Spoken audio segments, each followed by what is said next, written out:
Hi, this is Divya, Assistant Professor, Biomedical Engineering Department in the SNS College of Technology. In this video, we are going to see about pneumatic actuators.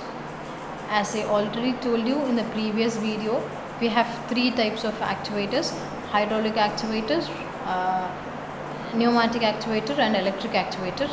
We have shown the hydraulic actuator in the previous video, and this video contains the pneumatic actuator. What is pneumatic actuators? Unlike the hydraulic actuators, pneumatic actuators also powered by compressed air. In hydraulic actuator we use oil pressure. Here we have compressed air. Okay. Pneumatic actuators are used for opening and closing motion of jaws in the grippers of the robot. Okay. Pneumatic actuators are used for opening and closing motion of jaws in the grippers of the robot. Where does the grippers contains is the end part of the robot, where the task will be by using the task will be performed. That is called gripper. In that portion, the pneumatic actuators are present. Okay. Pneumatic actuators operate at about 100 psi and not suitable for high power applications. Okay. Hydraulic actuators will be operated at 1000 to 3000 psi and they are very suitable for high power applications. But when comparing to hydraulic, pneumatic actuators works at 100 psi and not suitable for very high power applications. We can see the pneumatic actuators there. The pic shows the pneumatic actuator.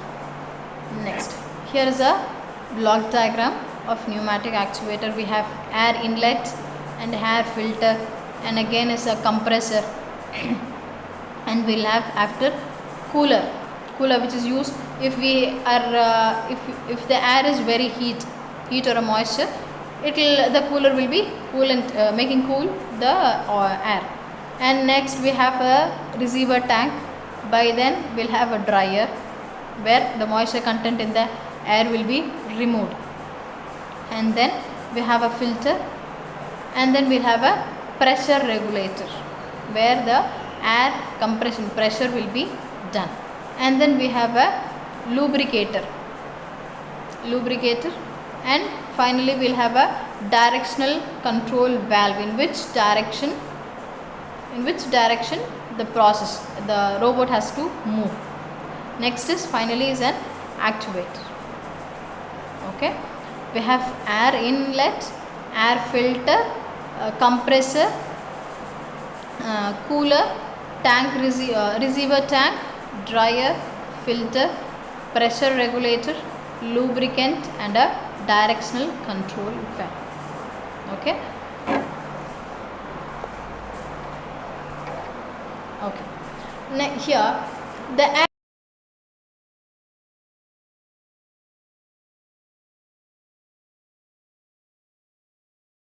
source of the power for pneumatic actuator is first filtered for dust particles.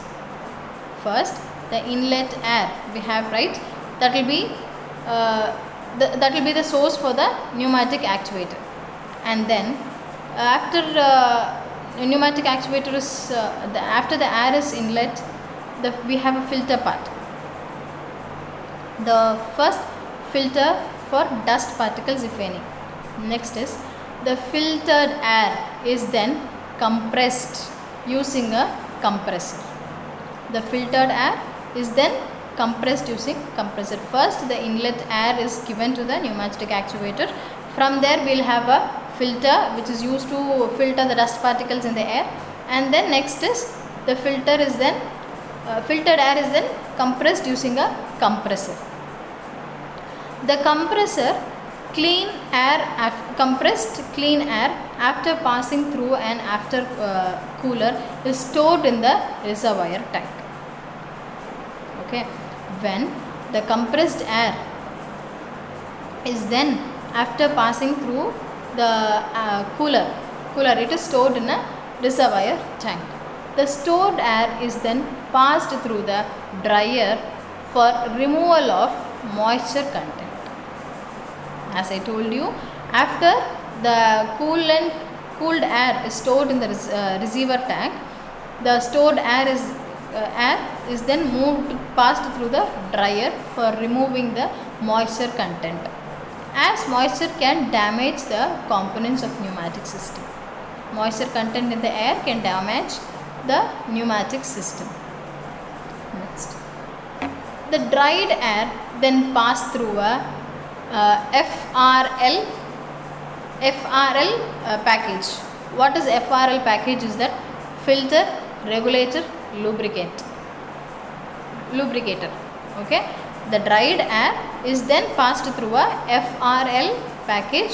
What the FRL package contains is that filter, it again filters, it again regulates, and then lubricator. Where it is filtered, regulated, that is controlled and lubricated.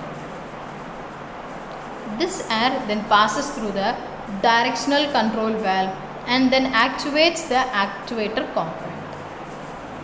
Okay, this lubricated, regulated and filtered air is then passed through the directional control valve and then actuates the actuator component.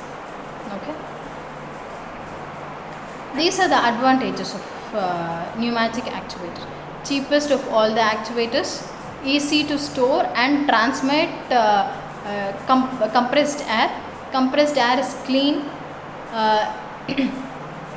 explosion proof and intensively to temperature variations. Insensitive to temperature variations. They are reliable and maintenance cost is low because of fewer components, fewer moving parts. Okay, technology is very familiar one.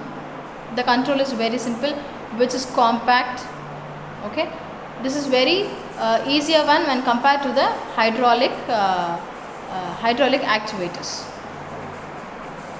Disadvantage. What are the disadvantages we have here is that since air is compressible, precision control of speed and position is not easily obtainable. Since air is compressible, precision control of speed and position is not easily obtainable. Resetting the system will be slow if mechanical stops are used.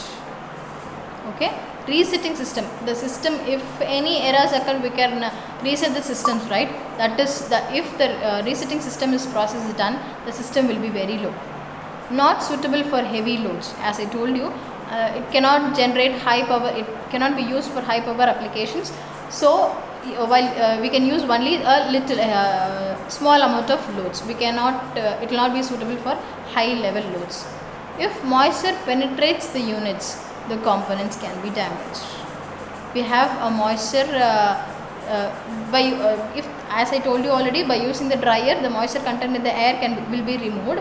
If any case the moisture is present in the air, it will be completely damaging the actuator. Thank you.